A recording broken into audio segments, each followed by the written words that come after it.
Esra orí kejì. Wọ̀nyí lé àwọn ọmọ ìgbèríko Júdà tí ó gòkè wá láti inú ìgbèkùn àwọn tí a ti kó lọ, tí Nebukadnesari ọba Bábílónì ti kó lọ sí Bábílónì, tí wọ́n sì padà wá sí Jerúsálẹ́mù àti Júdà, olúkúlùkù sí ìlú rẹ̀.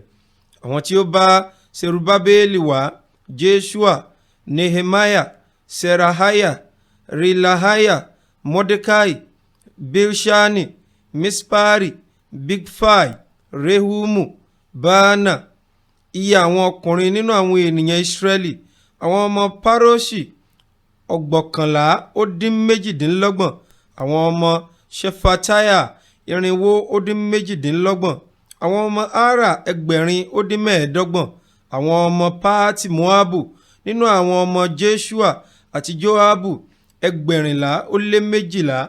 àwọn ọmọ Helamu 604. àwọn ọmọ Satu 605. àwọn ọmọ Ṣakai 800. àwọn ọmọ Bani 602. àwọn ọmọ Bebai 623. àwọn ọmọ Asgadi 622. àwọn ọmọ Adonikami 606. àwọn ọmọ Bigfai 616. àwọn ọmọ Adini 404. àwọn ọmọ Ateri ti Esekaya 180. àwọn ọmọ Besai 403.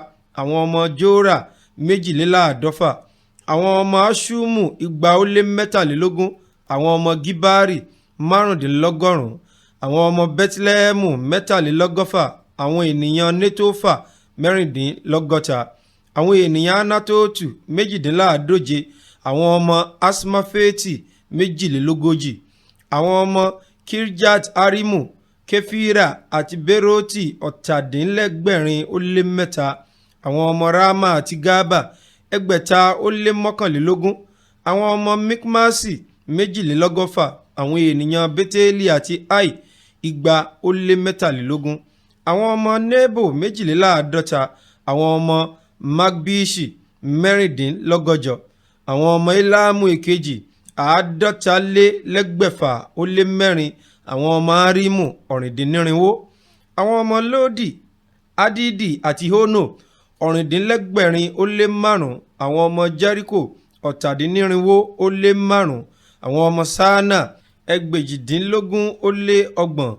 àwọn àlùfáà: àwọn ọmọ Jedaiah ti ìdílé Jeshua 1,000,007. àwọn ọmọ Imeri 1,000,002. àwọn ọmọ Pashuri 1,607. àwọn ọmọ Arimu 1,017. àwọn ọmọ Lefi: àwọn ọmọ Jeshua àti Kadmieli ti àwọn ọmọ Odafaya 450. àwọn akọrin: àwọn ọmọ Asafu 118.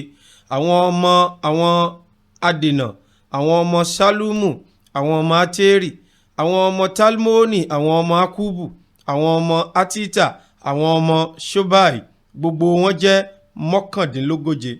àwọn Netinimu: àwọn ọmọ Sia, àwọn ọmọ Asufa, àwọn ọmọ Tabauti, àwọn ọmọ Kerosi, àwọn ọmọ Sia, àwọn ọmọ Padoni, àwọn ọmọ Lebana, àwọn ọmọ Agaba, àwọn ọmọ Akubu, àwọn ọmọ Agabu, àwọn ọmọ Shalmai, àwọn ọmọ Anani, àwọn ọmọ Gideli, àwọn ọmọ Gahari, àwọn ọmọ Reahaya, àwọn ọmọ Resini, àwọn ọmọ Nekoda, àwọn ọmọ Gasamu, àwọn ọmọ Usa, àwọn ọmọ Pasea, àwọn ọmọ Besai, àwọn ọmọ Asna, àwọn ọmọ Mehunimi, àwọn ọmọ Nefusimi, àwọn ọmọ Bakbuki, àwọn ọmọ Akufa, àwọn ọmọ Aruri, àwọn ọmọ Basluti, àwọn ọmọ Mehida, àwọn ọmọ Arsha, àwọn ọmọ Barkosi, àwọn ọmọ Sisera, àwọn ọmọ Tama, àwọn ọmọ Nesia, àwọn ọmọ Atifa, àwọn ọmọ àwọn ìránṣẹ́ Solomoni,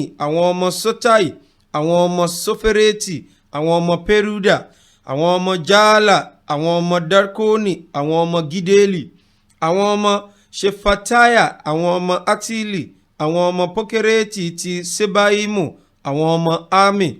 gbogbo àwọn Netinimu àti àwọn ìránṣẹ́ Sólómọ́nì jẹ́ 416.